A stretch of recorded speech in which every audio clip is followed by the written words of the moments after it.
Om Sultan, pendapatnya tentang mobil atas nama PT layak dibelikah? Harga jual kedepannya gimana? Thank you Om. Oke, terkait mobil atas nama PT, ini biasanya yang sering terjadi ini gue temuin adalah satu, ini sebenarnya mobil untuk pemakaian harian si pemilik mobilnya. Cuman karena ketika dia melakukan pembelian mobil itu khawatir kena pajak progresif, biasanya mobil itu dibuat atas nama perusahaan dia gitu. Supaya apa? Supaya nggak kena pajak progresif yang terlalu besar menurut dia gitu.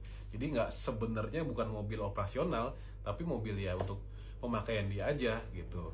Ada juga yang case kedua ini mobil atas nama PT, tapi memang itu mobil untuk operasional beneran gitu. Tapi kalau misalkan mobil operasional beneran pun, kalau mobilnya terawat ya kan, kondisinya bagus dan juga kurang, minus-minusnya juga nggak terlalu banyak, nggak bekas tabrak, nggak bekas banjir, ya menurut gua layak-layak aja ya, tergantung dari kondisi inspeksi gitu. Tapi kalau misalkan mobil operasional nih, operasional kantor, pemakaiannya kilometer gondrong, tiap hari jalan, perawatannya nggak jelas, ganti olinya nggak rutin, kondisi ketika diinspeksi juga banyak minusnya, mesin segala macem, ya menurut gua perlu dipertimbangkan gitu. Ada juga case yang mobil atas nama PT, dan PT itu PT memang rental mobil untuk harian pakai gitu. Tapi walaupun harian pakai, mobil itu di rental itu ada bengkelnya juga, sehingga perawatannya rutin dan rusak-rusaknya itu juga diperbaiki sama mereka, sehingga mobilnya cukup terawat dan terjaga. Itu juga rekomen juga gitu. Jadi balik lagi sih, tergantung dari kondisi mobilnya ya gitu. Dan juga secara dokumen kalau bisa lengkap. Untuk mobil yang atas nama PT harus ada surat pelepasan hak atau SPH gitu.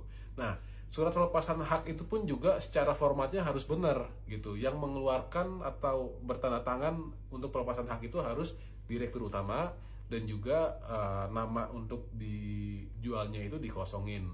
Detail-detailnya ada kop suratnya, ada stempel, ada materai kayak gitu. Jadi SPH juga formatnya harus benar juga gitu.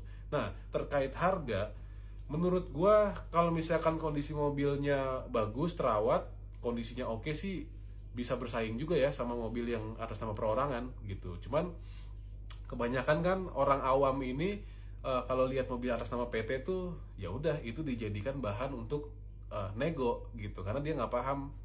Dia pikir aduh atas nama PT lagi, takutnya jualnya susah, harganya jual harga baliknya gimana ya, akan jatuh nggak ya. Akhirnya ya udah deh, gua nego aja gitu. Dan itu alasan yang dijadikan untuk bahan negosiasi sama orang biasanya tuh. Gimana nih harga mobilnya, bisa nego lagi nggak, soalnya atas nama PT nih, bukan atas nama perorangan kayak gitu. Itu sih yang kebanyakan yang jadi alasan orang ya. Itu sih pendapat gue pribadi gitu. Nah, urusan balik nama menurut gue selama dokumennya lengkap, SPH-nya ada, itu bisa lah diurus di apa namanya, di Samsat tuh bisa sih menurut gue. Oke, paling itu aja pendapat gue pribadi. Buat lu yang punya pendapat lain, boleh langsung komen aja di kolom komentar yang ada di bawah. Dan buat lu yang mau beli mobil second dan gak paham tentang mobil, butuh bantuan jasa inspeksi, langsung aja. Nomor kita ada di profil Mekanik Pro. Oke, gue Sultan dari Mekanik Pro. Thanks.